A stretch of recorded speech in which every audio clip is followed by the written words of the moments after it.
Tonight, we've got a story on the passing of Billy Graham. And I've got news on the Florida survivors. I have news from an exciting night in Pyeongchang.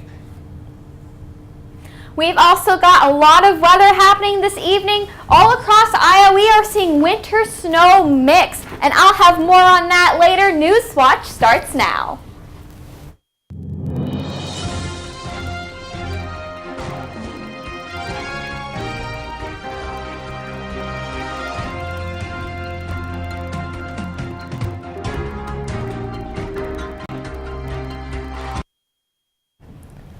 Welcome to Newswatch. I'm Kayla Brady. And I'm Kaylee Crow. Thanks for joining us.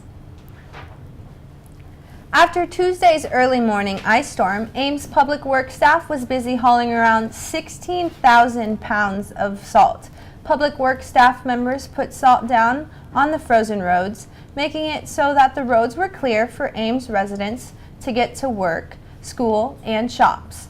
Staff starts their shifts as early as 2 a.m. and will work all throughout the day to make sure the roads stay clear and safe. Priorities lie with four-lane roads such as South Duff Avenue and Lincoln Way, as well as the Syride routes. President Donald Trump spent Thursday grappling with how to prevent more school massacres and address the gun debate, offering solutions such as giving bonuses to teachers who undergo gun training. Trump stated that these people are cowards. They are not going to walk into a school if 20% of the teachers have guns. He recommended giving teachers with guns and gun training a bonus. Trump also blamed violence in video games and movies as partly responsible for shaping young people's thoughts.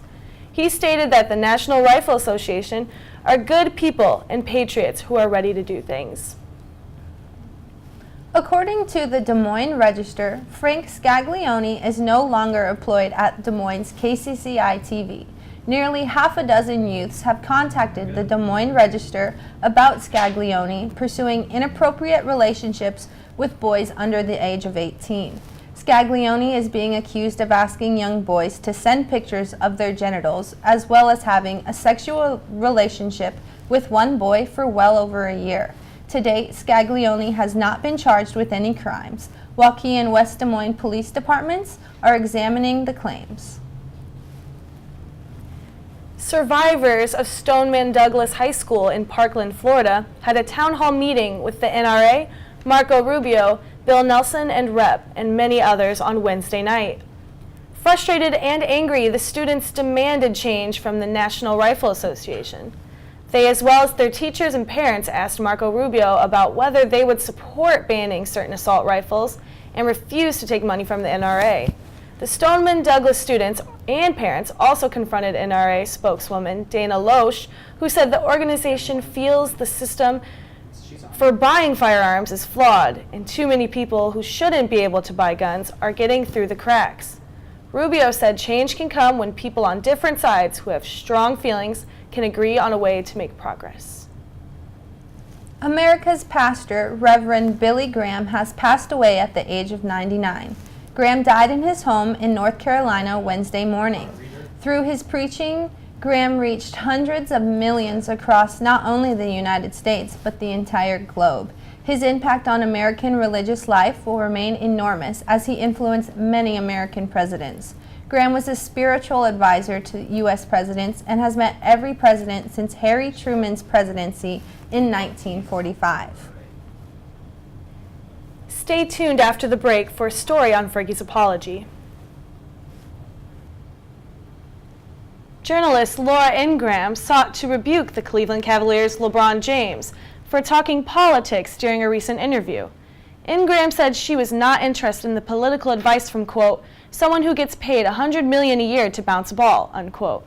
During an interview with ESPN, James discussed the challenges that come with being black and a public figure in America, as well as politics and President Trump. Ingram responded to his comments Thursday stating, quote, keep the political comments to yourself and shut up and dribble, unquote. LeBron fired back with, quote, we will definitely not shut up and dribble. I mean too much to society, too much to the youth, too much to so many kids who feel they don't have a way out, unquote. Survivors of last week's horrific Florida school shooting appeared on their state capitol Wednesday, demanding a change. The students wished to ban assault-type weapons such as the AR-15, which was used in the shooting. The students talked with lawmakers in several different groups about topics such as gun control, the legislative process, and mental health issues. One Florida lawmaker mentioned he supports raising the age to buy assault weapons from 18 to 21. Fergie is sorry that some people didn't love her rendition of the national anthem. The singer released a statement Monday after the uproar after her performance on Sunday night's NBA All-Star Game. The Black Eyed Peas star said she'd been honored and proud to perform the national anthem, and last night I wanted to try something special for the NBA.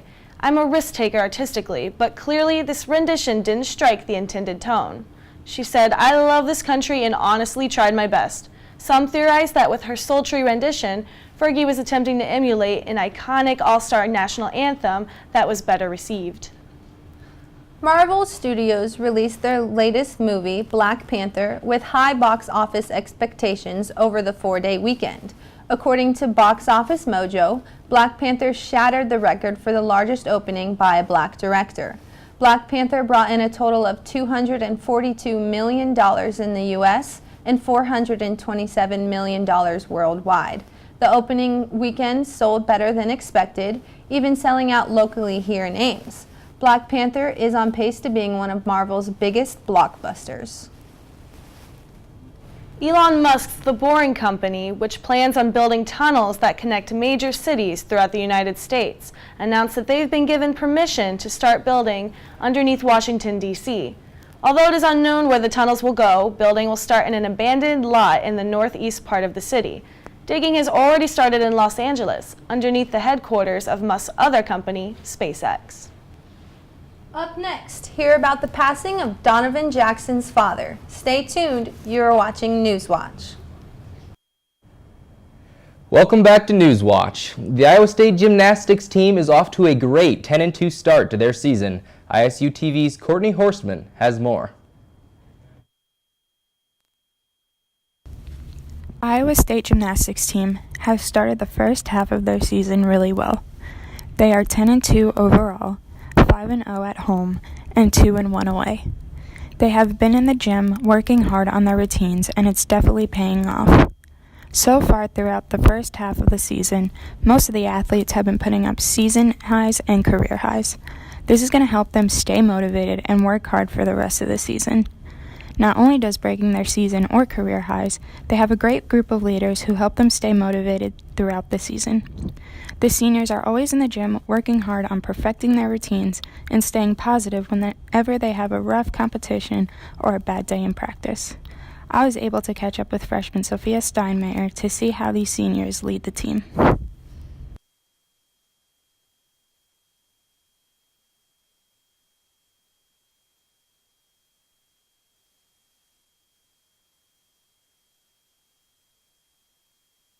The gymnastics team had a bye week. During this week, they picked up on their conditioning and went easier on their routines to rest their bodies.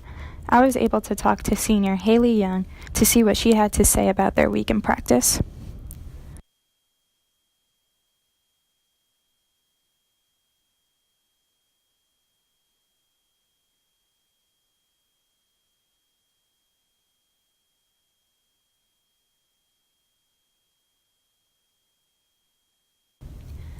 This weekend, the Cyclones have two competitions, one on Friday and one on Sunday.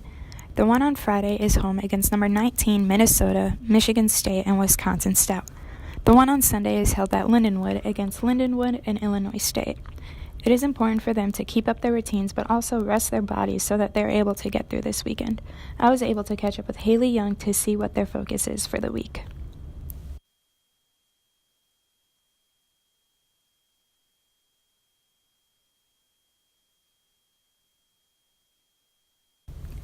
The Cyclones have set big goals for themselves, and they are willing to put in the work to reach those goals. Stay tuned to see how the rest of their season goes. Go Cyclones! The Iowa State men's basketball team dropped a hard-fought game against the TCU Horned Frogs 89-83 last night. With only 7 available players, the Cyclones tired and went scoreless for more than 2 minutes at the end of the game. But that wasn't the story of the night. senior guard Donovan Jackson started for the Cyclones just 4 days after the unexpected passing of his father, Don. Jackson scored an inspiring 27 points, including 4 three-pointers to lead the Cyclones. Jackson got emotional after the game. Here he is talking about his father. Donovan, how different of a night was tonight? Yeah. It was real different. Because I know he's watching from up above, you know. I know he's not going to call me.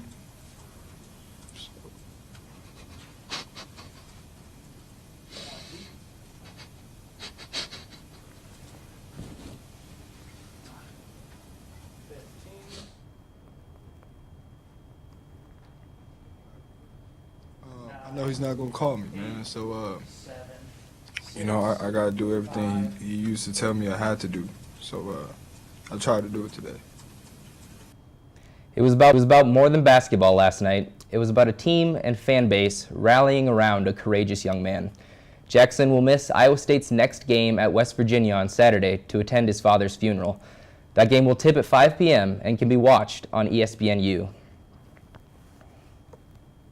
The Iowa State women's basketball team also dropped a contest last night to the Oklahoma Sooners, 80-71.